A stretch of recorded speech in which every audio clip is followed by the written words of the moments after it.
नमस्कार दोस्तों, एक बार फिर से स्वागत है आपका डेटा साइंस वाला के यूट्यूब चैनल में। आज हम बड़ा इंटरेस्टिंग टॉपिक करने वाले हैं।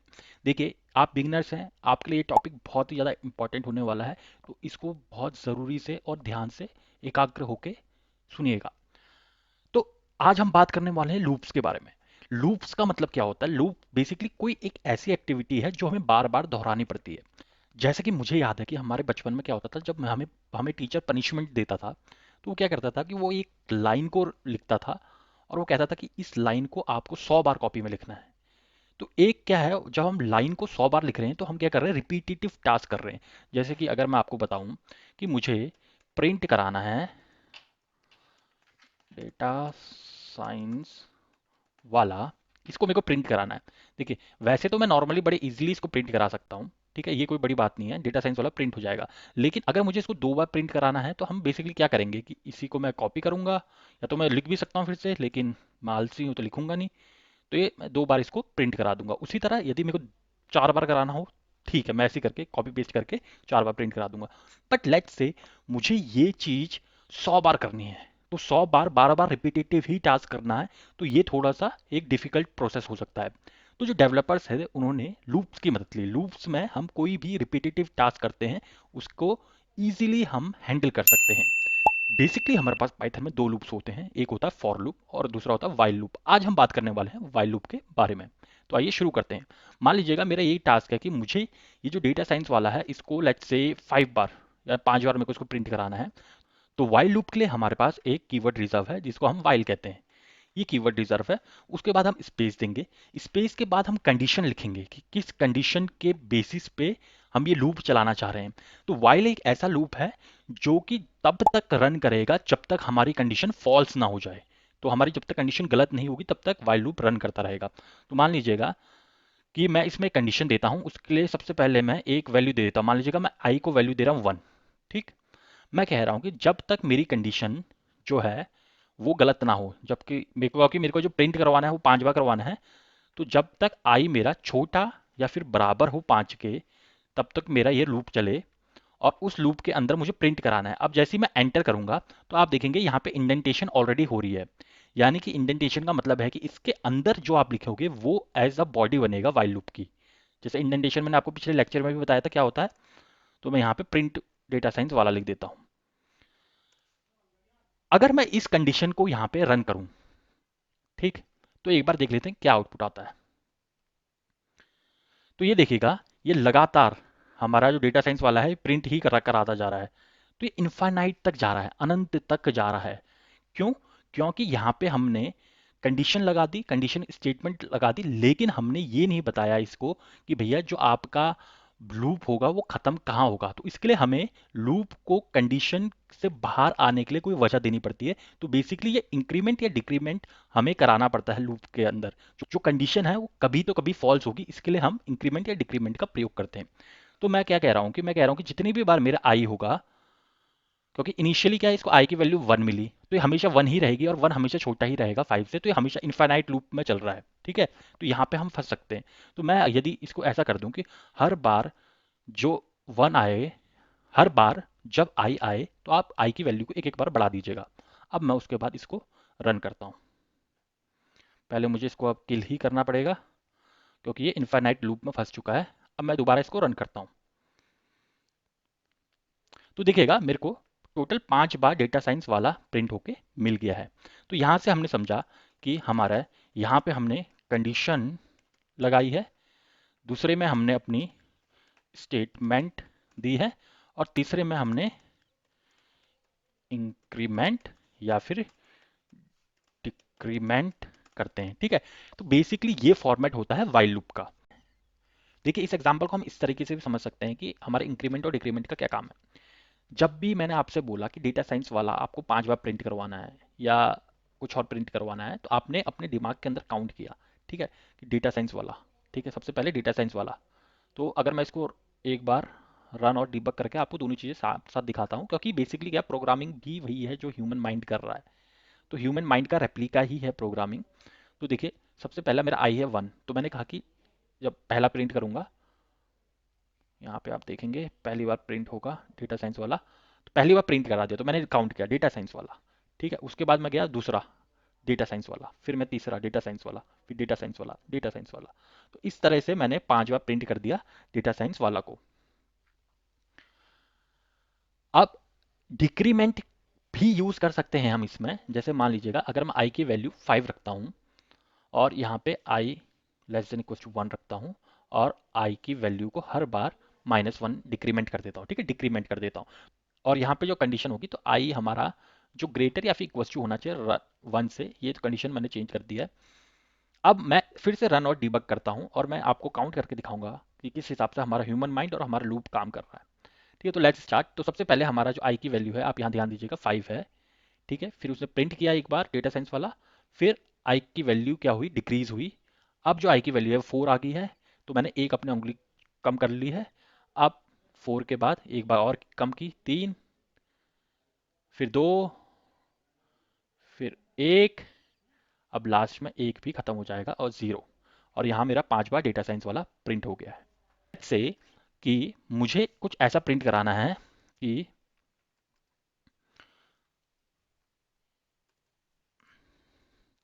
डेटा साइंस वाला इज द ग्रेटेस्ट, या डेटा साइंस वाला इज द बेस्ट। चलो और कोई नहीं तो मैं ये कर लेता हूँ अपनी तारीफ। तो डेटा साइंस वाला इज द बेस्ट प्रिंट कराना है, लेकिन एक कंडीशन है कि जो मेरा डेटा साइंस वाला है ये एक बार आए, लेकिन इज द बेस्ट मेरे 5 बार आए ऐसे। तो मुझे कुछ इस तरीके का आउटपुट चाहिए और वो भी 5 बार चाहिए, यानी कि मेरा जो आउटपुट होगा वो आना चाहिए ऐसा। तो ये सारी चीजें करने के लिए अब मैं क्या कर सकता हूँ?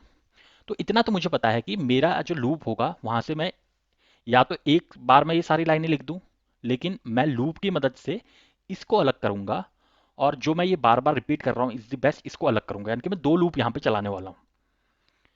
तो इसको थोड़ा सा ध्यान से समझिएगा। देखिए पहले मैं इस कंडीशन को हटा देता हूँ, डेटा साइंस वाला, ठीक। और उसके बाद मैं इसी के अंदर एक और लूप बना रहा हूँ, while loop.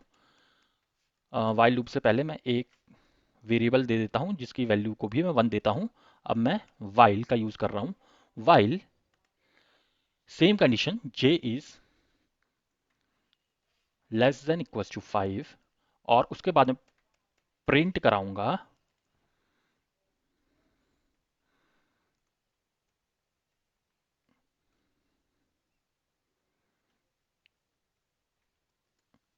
Is the best को, ठीक।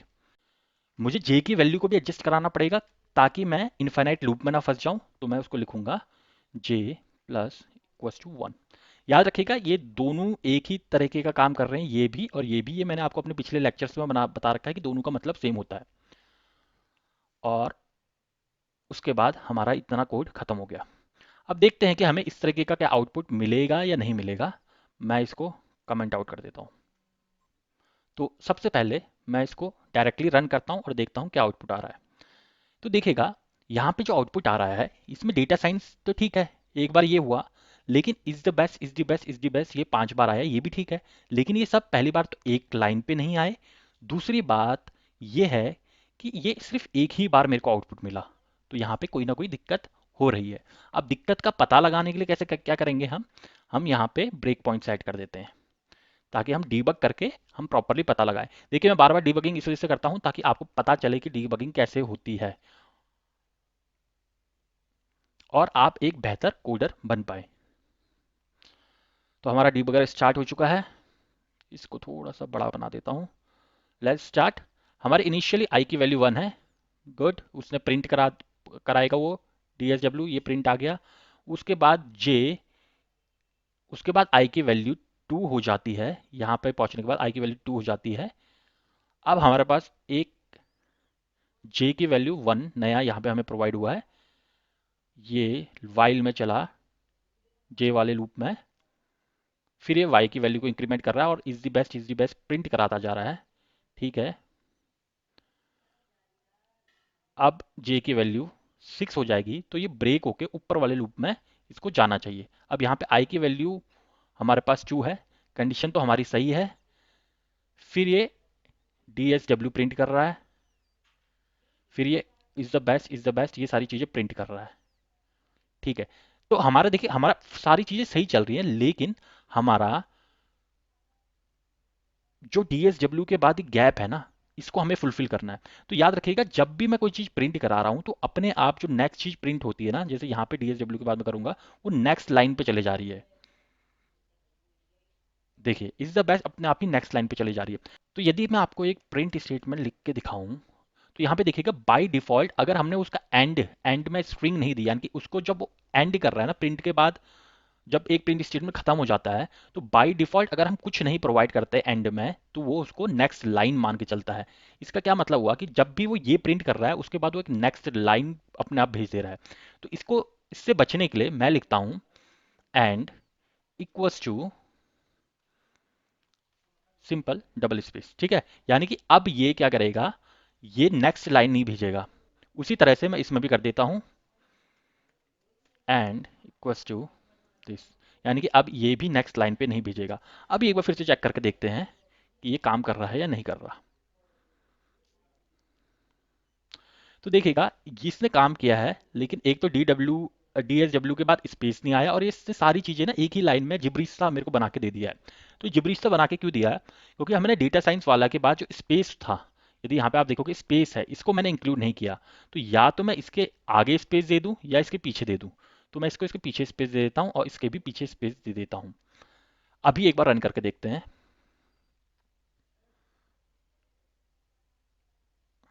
तो देखिएगा, अभी देखो स्पेसिस सारे सही हो गए हैं, लेकिन अभी भी हमें सारे आउटपुट एक ही लाइन पे मिल रहे हैं।